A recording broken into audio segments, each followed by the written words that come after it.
I welcome you to this very important conference for a candid conversation on ending outlawed toxic drinks, drugs, and substance abuse in Mombasa, Kwale, Kilifi, Tana River, Lamu, and Taita Taveta counties. This meeting happens days after the National Substance Prevention Week held a few days ago, led by NACADA. It is also around the same time that we sadly lost more than 20 lives in Kirinyaga County to poison packaged as alcohol by merchants of death. We are here because the coast region is strategic to our economy, and so are the people of this region.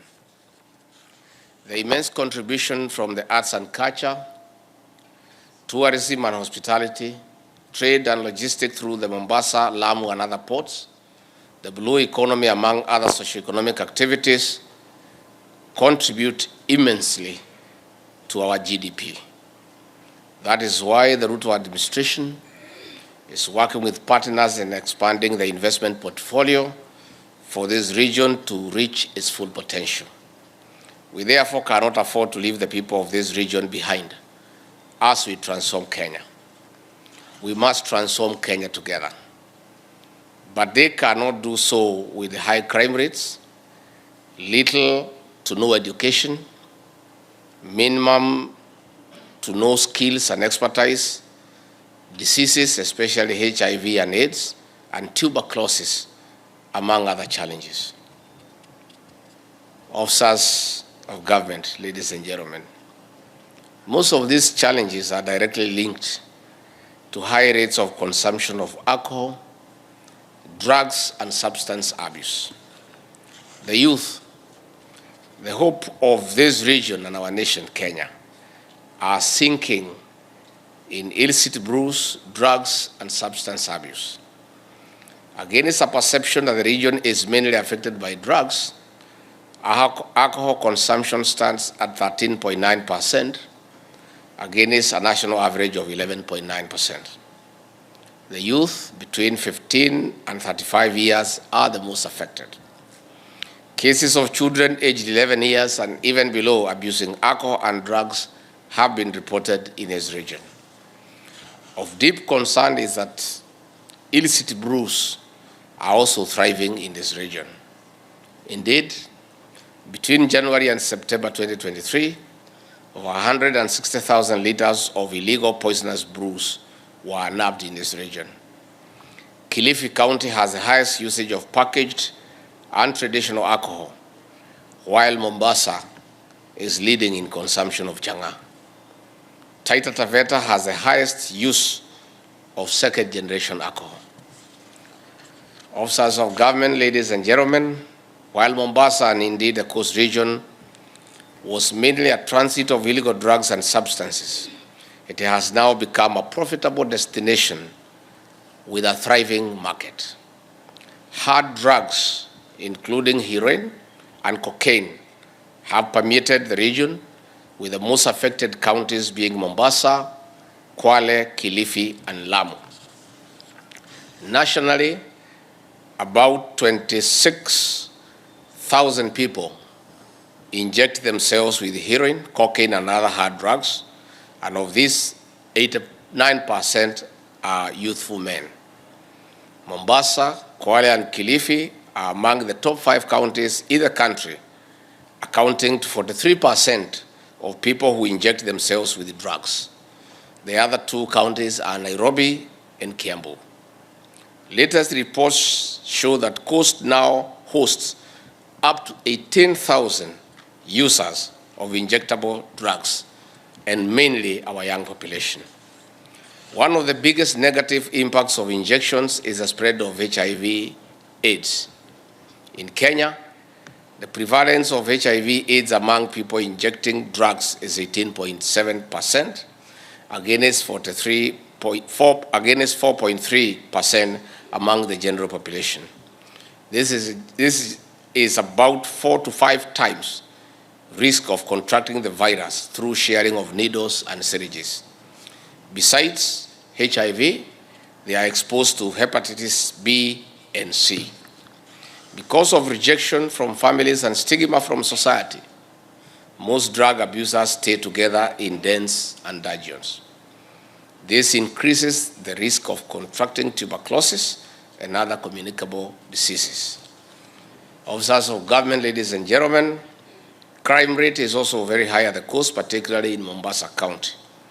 Juveniles and youths trapped in drugs engage in lethal crimes to finance their abuse of hard drugs.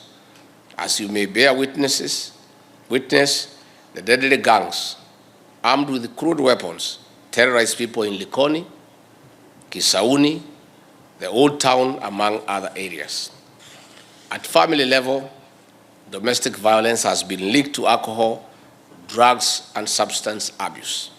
For instance, a study on the negative impact at the coast and central Kenya placed intimate violence at 33.3%, economic violence at 16.7%, physical violence at 15.1%, and sexual violence at 7.1%.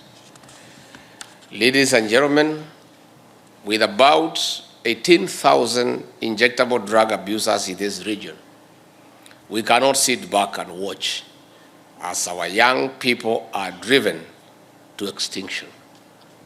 It is for this reason that the government has convened this conference of diverse stakeholders to dissect this matter and come up with a joint strategy of saving our young people and our country. Officers of government, ladies and gentlemen, our porous borders and the open seas are under sharp focus. Rogue security and officers of other security agencies, state agencies, have been compromised in corruption by merchants of death for far too long.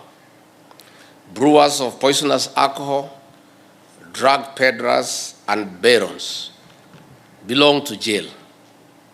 State officers abetting this illegal trade have no room under this administration. Your time is up.